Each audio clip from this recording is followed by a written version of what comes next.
There is a very specific kind of heat that rises in an avoidant's chest when they realize, too late, that the person they dismissed as too sensitive, too needy, too much, was actually the one behaving like an adult the entire time.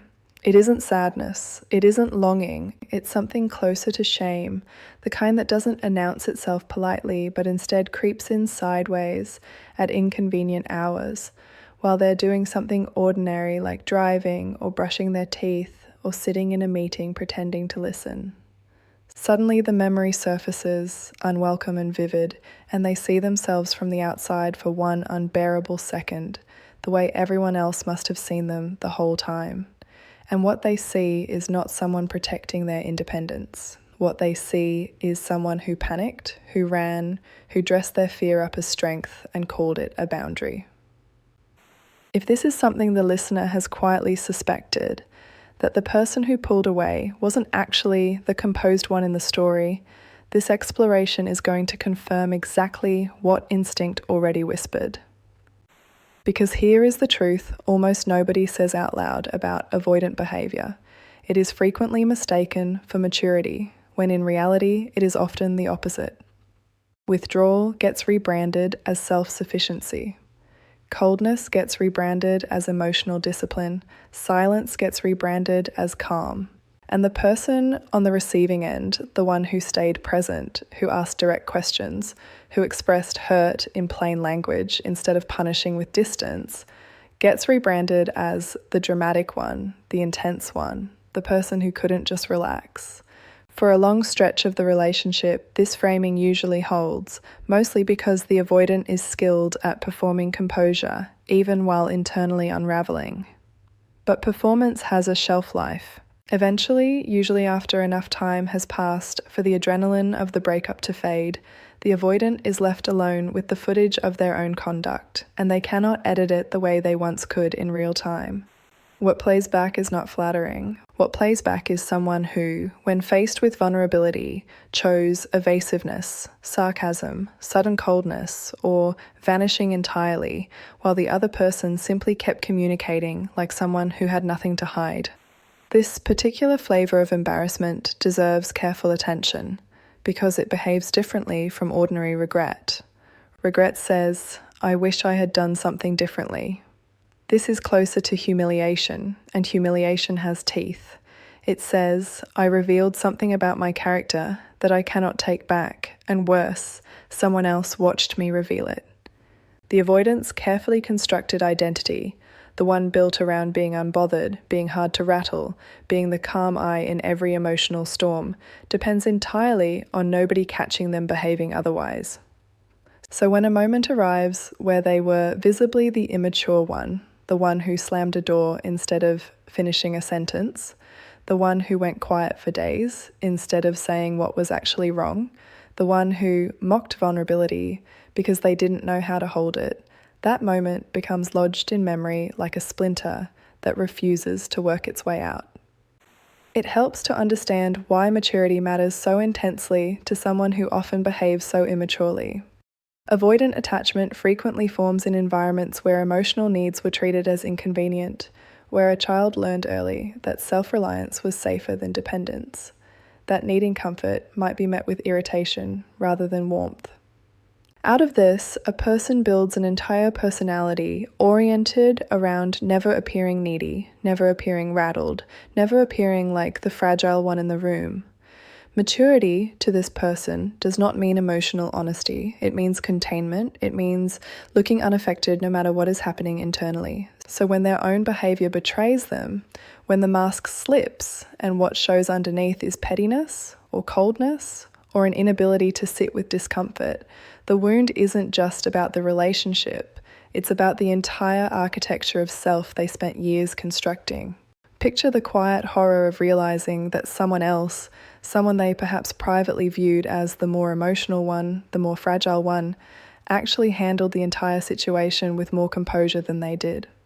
This is a devastating recalibration because it flips the internal hierarchy the avoidant relied on. They needed to believe they were the strong one, the detached one, the one who could walk away without flinching. And now the evidence says otherwise. The evidence says that while they were busy performing indifference, someone else was busy actually being steady, actually being reasonable, actually managing difficult emotions without resorting to cruelty or disappearance. There is nothing quite as destabilizing to an avoidant's self-concept as discovering they were the reactive one in a story they had cast themselves as the rational lead in. What makes the embarrassment sharper still is the awareness, however reluctant, that immaturity was witnessed by someone who did not need to be as gracious as they were. An avoidant often relies on the other person's patience as a kind of invisible safety net, assuming that no matter how coldly they behave, no matter how much they deflect or withdraw, the relationship or the friendship or whatever connection remains will simply absorb it, will simply wait them out. But safety nets are not obligations, and when the other person eventually stops extending that grace, stops making excuses on the avoidant's behalf, stops quietly smoothing over the awkward gaps the avoidant's behavior created, the avoidant is left holding the full, unfiltered memory of how they acted without anyone softening it for them anymore. That absence of a buffer is where the real sting begins. There is also a particular kind of embarrassment that comes from having been outmatched in composure by someone the avoidant assumed would fall apart. Many avoidants unconsciously expect their withdrawal to produce visible wreckage in the other person, expect tears, expect pleading, expect some dramatic unraveling that would, in a strange and backward way, validate the avoidant's original fear that closeness leads to chaos, when instead the other person responds with clarity, with self-respect, with an almost unbearable calm. Something inside the avoidant short-circuits. They had prepared for a storm that never arrived, and now they're the one standing there looking unprepared, looking reactive, looking like the person who couldn't handle their own emotions, while the supposedly fragile one handled theirs just fine. It's worth pausing here to say something directly to whoever is listening and recognizing pieces of themselves in this description. If part of what's being described feels familiar, if there's a memory of staying composed while someone else fell apart into distance or sarcasm or silence, that composure was never a small thing.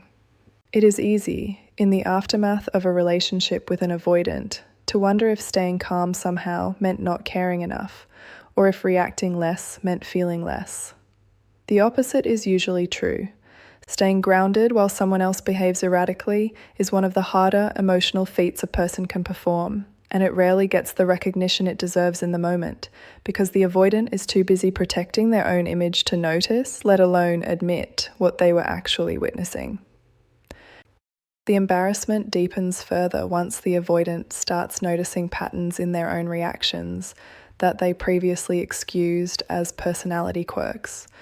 Sudden coldness gets relabeled internally from independence to avoidance. Sarcasm during vulnerable conversations gets relabeled from wit to deflection. Disappearing during conflict gets relabeled from needing space to running. None of these relabelings happen instantly. They happen slowly, often years apart, triggered by unrelated moments, a conversation with someone else, a piece of media, a passing comment from a friend that lands harder than intended. Each time, another layer of the self-image peels back, and underneath is not the composed, mature figure the avoidant believed themselves to be, but someone who reacted to emotional pressure the way a much younger person might, with avoidance instead of communication, with mockery instead of honesty, with disappearance instead of resolution. There's a peculiar kind of loneliness embedded in this realization too, because the avoidant usually cannot share it with anyone. Admitting that their calm exterior concealed immature reactions would mean admitting vulnerability, which is precisely the thing their entire personality was constructed to avoid. So the embarrassment gets carried privately, rehearsed in silence, sometimes for years, surfacing at odd moments and then getting shoved back down before it can fully form into words. This is part of why avoidants so rarely apologize in the way people hope for. It isn't only that they don't feel remorse, it's that voicing the remorse would require admitting the very immaturity they're most desperate to hide, and admitting it out loud feels to them like handing someone a weapon. Consider how much energy goes into maintaining the illusion of unbothered composure, and how exhausting it must be to protect an image that keeps getting contradicted by memory.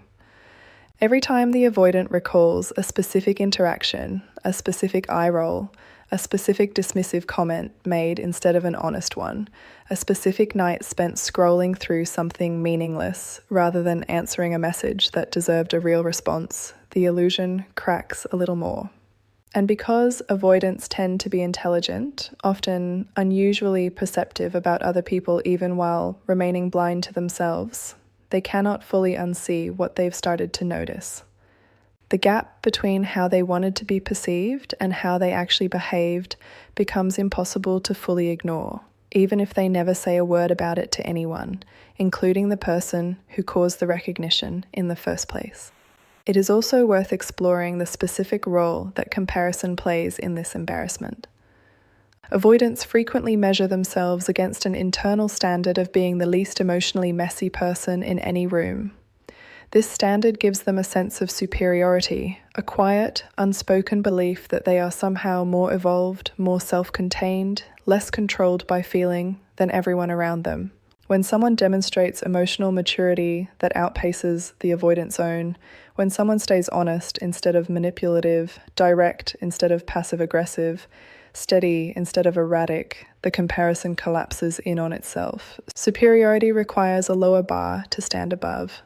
And once that bar disappears, once it becomes clear that the other person was operating with more emotional intelligence the entire time, the avoidant is left without the comparison that used to protect their self-esteem. None of this typically produces immediate change, and it would be misleading to suggest otherwise. Embarrassment alone rarely dismantles a defense system built over decades. What it does instead is create small, persistent fractures, moments of doubt that accumulate slowly, sometimes never fully resolving into growth, sometimes eventually forcing a reckoning years later, often outside the context of the relationship where it began. The avoidant may go on to behave the exact same way with someone new, may again mistake withdrawal for strength, may again mock vulnerability they don't know how to reciprocate. But somewhere underneath that repetition sits the specific memory of having been caught, of having been the immature one in a story where they expected to be cast as composed.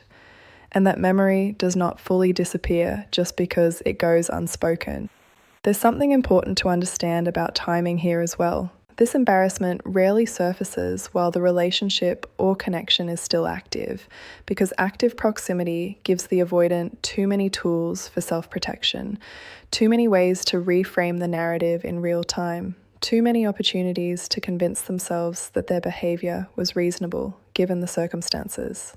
It's usually only after distance sets in, once the story can no longer be edited through new interactions, that the full weight of what happened settles in without interference.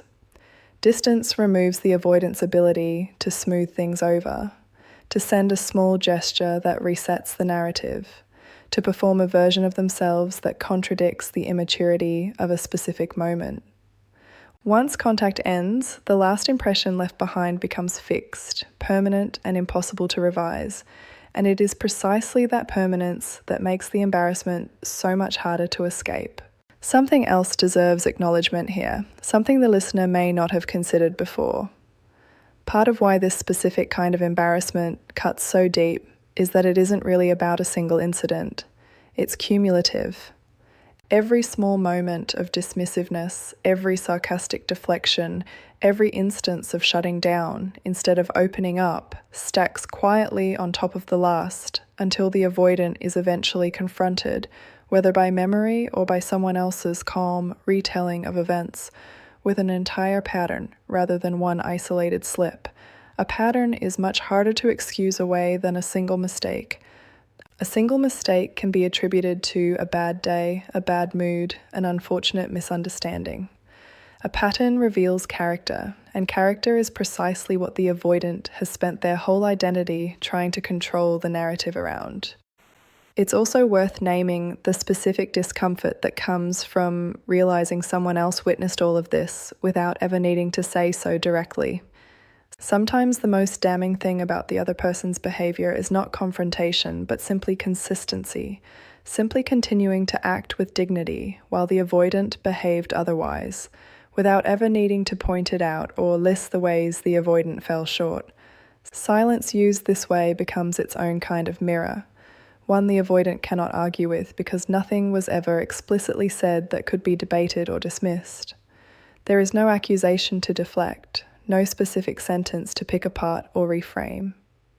There is only the memory of behavior sitting quietly beside the memory of someone else's steadiness, and the contrast speaks entirely on its own.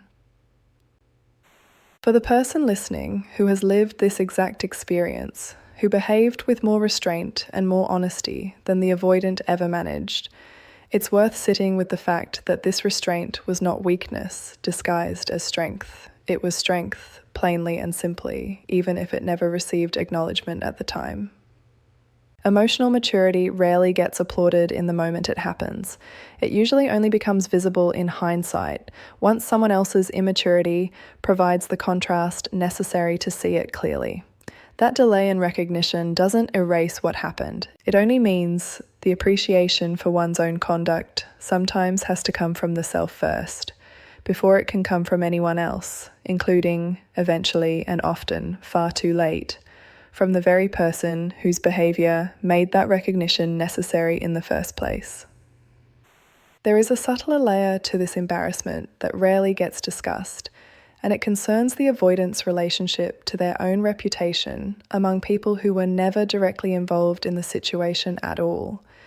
Friends, family members, mutual acquaintances, all of them form impressions based on fragments, based on second-hand accounts, based on the small clues a person leaves behind in how they talk about someone they once pulled away from. An avoidant can control very little about how those fragments get interpreted once the relationship has ended, and the fear of being perceived as the immature party by people who weren't even present often becomes its own private torment.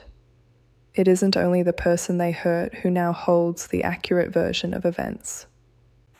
It's the possibility that anyone else who hears even a partial account will land on the same conclusion, that the avoidant was the one who could not handle honesty, could not tolerate closeness, could not respond to vulnerability without flinching away from it. This fear of external perception matters because avoidants, despite cultivating an image of not caring what others think, often care intensely about being seen as competent, composed, and in control. The specific horror of being perceived as immature cuts against the exact identity they've spent years curating. Someone who is impulsive can shrug off accusations of impulsivity because impulsivity was never central to their self-image. But someone whose entire sense of self rests on being unshakable, being the reasonable one, being above petty emotional reactions, has almost nowhere to hide once evidence surfaces that contradicts this. The embarrassment isn't just internal anymore. It becomes tangled up with the anxiety of exposure, the fear that the mask has slipped somewhere it cannot be repaired. It's worth exploring too how this embarrassment interacts with the avoidant's tendency towards self-mythologizing. Many avoidants construct an internal story in which their withdrawal was noble, protective, even generous. A story where leaving spared the other person from something worse, where distance was an act of consideration rather than fear. This story requires the other person to be cast as somewhat fragile, somewhat unable to handle the truth, somewhat better off not knowing the full depth of the avoidant's inner conflict.